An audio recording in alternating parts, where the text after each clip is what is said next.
அனைவருக்கும் வணக்கம். Welcome to Dharma academy. இந்த வீடியோவில் நம்ம பார்க்க போகிறது டெஸ்ட் நம்பர் 19ல் 8ஆம் வகுப்பு பொதுத்தமிழ்லேருந்து இயல் 1 பார்க்க போகிறோம். இதுக்கு முன்னாடியே நம்ம அப்லோட் பண்ண வீடியோக்களை பார்க்கல அப்படின்னா நம்ம சேனலோட பிளேலிஸ்ட்டில் போய் செக் பண்ணி பாருங்கள். இந்த வீடியோ பதிவை முழுமையாக பார்த்துட்டு எத்தனை கொஷின்ஸுக்கு நீங்கள் கரெக்டாக ஆன்சர் பண்ணீங்க அப்படிங்கிறத கமெண்ட்ஸில் சொல்லுங்கள். ஒரு முறை ஸ்கூல் புக்கில் இயலை ஃபுல்லாக படிச்சுட்டு ஒரு டெஸ்ட்டு மாதிரி அட்டன் பண்ணுங்கள். அப்போ தான் எக்ஸாமில் உங்களுக்கு இது பயனுள்ளதாக இருக்கும். ஓகேவா? வாங்க இன்றைக்கி வீடியோக்குள்ளே போகலாம். அதுக்கு முன்னாடி இந்த வீடியோ பதிவு உங்களுக்கு பிடிச்சிருந்துன்னா ஒரு லைக்கை போட்டு விடுங்க. சேனலை இன்னும் சப்ஸ்கிரைப் பண்ணாமல் இருந்தால் சப்ஸ்கிரைப் பண்ணிடுங்க. ஓகே, வாங்க வீடியோக்குள்ளே போகலாம். முதல் வினா, கண்ணெழுத்து படுத்த எண்ணு பல்பொதி என்னும் அடி இடம்பெற்றுள்ள நூல் எது?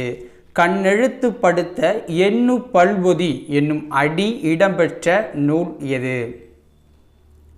ஆன்சர் பாருங்க, சிலப்பதிகாரத்தில் தான் இந்த வரிகள் கொடுத்துருக்காங்க.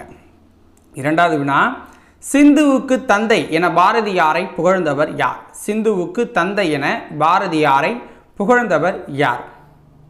ஆன்சர் பாரதி தாசன் அவர்கள் தான் புகழ்ந்திருக்காரு பாரதியாரை. அடுத்த வினா, மரபுநிலை திரியின் பிரிது பிரிதாகும் என்ற பாடல் அடியை இயற்றியவர் யார்?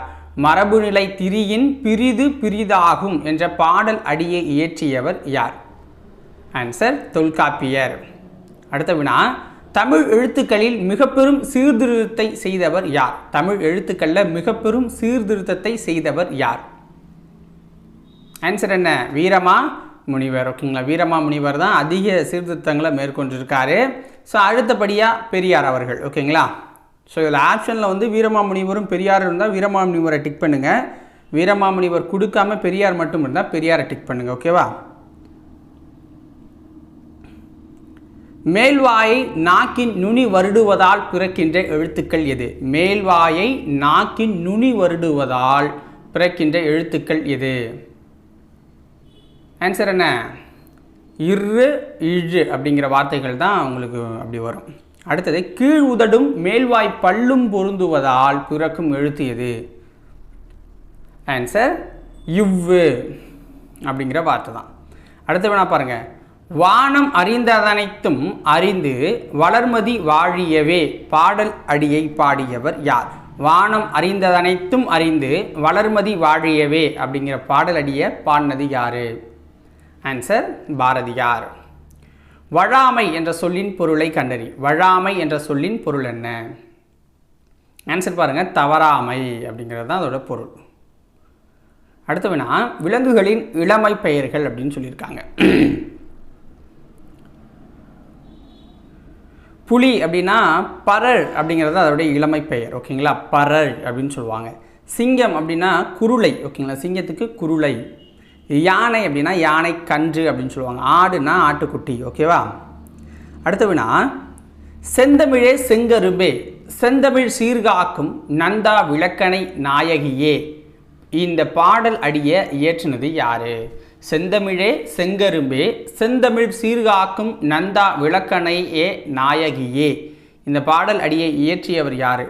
ஆன்சர் து. அரங்கன் அப்படிங்கிறவர் தான். து. அரங்கன் அவர்கள். அடுத்த வினா, வளைந்த கோடுகளால் அமைந்த மிக பழைய தமிழ் எழுத்து எது? வளைந்த கோடுகளால் அமைந்த மிக பழைய தமிழ் எழுத்து எவ்வாறு அழைக்கப்படுது? ஆன்சர் வட்டெழுத்து அப்படின்னு சொல்கிறாங்க. வட்டெழுத்து. அடுத்த வினா, வல்லின மெய்யெழுத்துக்கள் பிறக்கும் இடம் என்ன? வல்லின மெய்யெழுத்துக்கள் பிறக்கும் இடம் என்ன? ஆன்சர் மார்பு. மார்பு. ஓகேங்களா? அடுத்த வினா, நெட்டெழுத்து 7 ஓரெழுத்து ஒரு மொழி என்றவர் யார்? நெட்டெழுத்து 7 ஓரெழுத்து ஒரு மொழி என்றவர் யார்? ஆன்சர் தொல்காப்பியர் சொல்லியிருக்காரு. தொல்காப்பியர் சொல்லியிருக்காரு. ஓரெழுத்து ஒரு மொழிகளில் வரும் குறில் எழுத்துக்களை தேர்வு செய்ய அப்படிங்கிறாங்க. ஓரெழுத்து ஒரு மொழிகளில் வரும் குறில் எழுத்தை தேர்வு செய்ய. ஸோ இதுக்கு ஆன்சர் நோ து அப்படிங்கிறது தான். அடுத்த வேணா பாருங்கள், ரா இளங்குமரனார் நூல்களில் பொருந்தாததை தேர்வு செய்ய. ரா இளங்குமரனார் நூல்களில் பொருந்தாதது அப்படின்னா கீழே கொடுத்துருக்கிறதுல ஆன்சர் என்ன? சந்திரிகையின் கதை அப்படிங்கிறது பொருந்தாது. மற்றபடி தமிழிசை இயக்கம், இலக்கண வரலாறு, தனித்தமிழ் இயக்கம்னா அவருடைய நூல்கள் தான். அடுத்தவனா பொறுத்துக,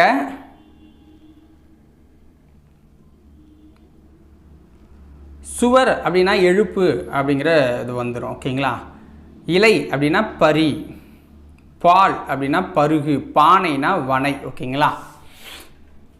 அடுத்த வினா, செந்தமிழ் அந்தணர் என்று அழைக்கப்படுபவர் யார்? செந்தமிழ் அந்தணர் என்று அழைக்கப்படுபவர் யார்? ஆன்சர் ரா இளங்குமரனார். ரா இளங்குமரனார். நமக்கு கிடைத்துள்ள மிக பழமையான இலக்கண நூல் எது? நமக்கு கிடைத்துள்ள மிக பழமையான இலக்கண நூல் அப்படின்னா தொல்காப்பியம்.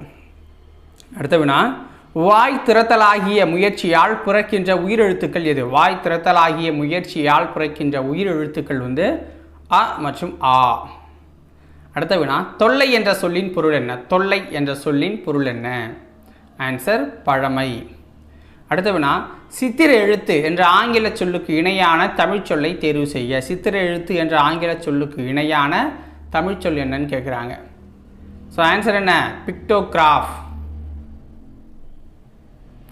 அடுத்தது ஒரு கூற்று, சரியானதை தேர்வு செய்யணும் அப்படின்னு சொல்கிறாங்க. சரியானதை தேர்வு செய்யணும் அப்படின்ட்டு. இந்தியா விஜயா முதலான இதழ்களை நடத்தி விடுதலை போருக்கு வித்திட்டவர் பாரதியாருங்கிறாங்க. அப்போ இது சரி. தொல்காப்பியம் எழுத்து சொல் பொருள் என்னும் 3 அதிகாரங்களை கொண்டிருக்கு. இதுவும் சரி. திருச்சிக்கு அருகில் அல்லூரில் திருவள்ளுவர் தவச்சாலையும் பாவனார் நூலகமும் அமைத்தவர் வே ராமலிங்கனார் அப்படிங்கிறாங்க. இது தப்பு. ஸோ இதான் இளங்குமரனார் வரும். ஓகேவா? அடுத்து ஓரெழுத்து ஒரு மொழிகள் மொத்தம் 42ங்கிறாங்க. இதுவும் சரிதான். ஒவ்வொருத்தங்களுக்கும் நன்னூலார் படி 42 சரிதான். ஓகேங்களா? ஸோ அப்போ ஆப்ஷன் ஏ தான். அடுத்தது, கடைச்சங்க காலத்தில் தமிழகத்தில் எழுதப்பட்ட எழுத்துக்கள் டேஷ் என்று அழைக்கப்படுகிறது. கடைச்சங்க காலத்தில் தமிழகத்தில் எழுதப்பட்ட எழுத்துக்கள் எவ்வாறு அழைக்கப்படுது? ஆன்சர் கண்ணெழுத்துக்கள் அப்படின்னு அழைக்கப்படுது. கண்ணெழுத்துக்கள். தேவநேயம் என்னும் நூலை தொகுத்தவர் யார்? தேவநேயம் என்னும் நூலை தொகுத்தவர் யார்? ஆன்சர் ரா இளங்குமரனார். ரா இளங்குமரனார். அடுத்த வினா, பொறுத்துக. ஓகேங்களா? ஸோ நாவின் இடை, நடு, அன்னத்தின் இடை. ஸோ இதில் டச் பண்ணுறதால பிறக்கிற எழுத்து என்ன அப்படிங்கிறத மேலேயும் பார்த்தோம். ஸோ அதை தான் நம்ம பொருத்த போகிறோம். ஓகேவா? நல்லா பாருங்கள். நாவின் இடை, நடு அன்னத்தின் இடை, இது ரெண்டும் மிங்கிள் ஆகிறதால நமக்கு இச் இன் அப்படின்னு பிறக்குது. ஓகேங்களா? நாவின் நுனி, அன்னத்தின் நுனி, இது டச் ஆகிறதால இட்டு இன்னு பிறக்குது. நாவின் முதல், அன்னத்தின் அடி இணைகிறதால நமக்கு இக்கு இங்கு அப்படிங்கிற வார்த்தை பிறக்குது. நாவின் நுனி மேல் பல்வாயின் அடி பொருந்துவதால் இத்து இன்னு அப்படிங்கிற வார்த்தைகள் பிறக்குது. ஓகேங்களா? ஸோ இதுதான் இந்த இயல் முடியுது. இதோட உங்களுக்கு வீடியோ பிடிச்சிருந்தால் மறக்காமல் லைக் பண்ணுங்கள். சப்ஸ்கிரைப் பண்ணாதவங்க சப்ஸ்கிரைப் பண்ணி சப்போர்ட் பண்ணுங்கள். நாளைக்கு வேறு ஒரு வீடியோ பதிவில் உங்களை சந்திக்கிறேன். நன்றி, வணக்கம்.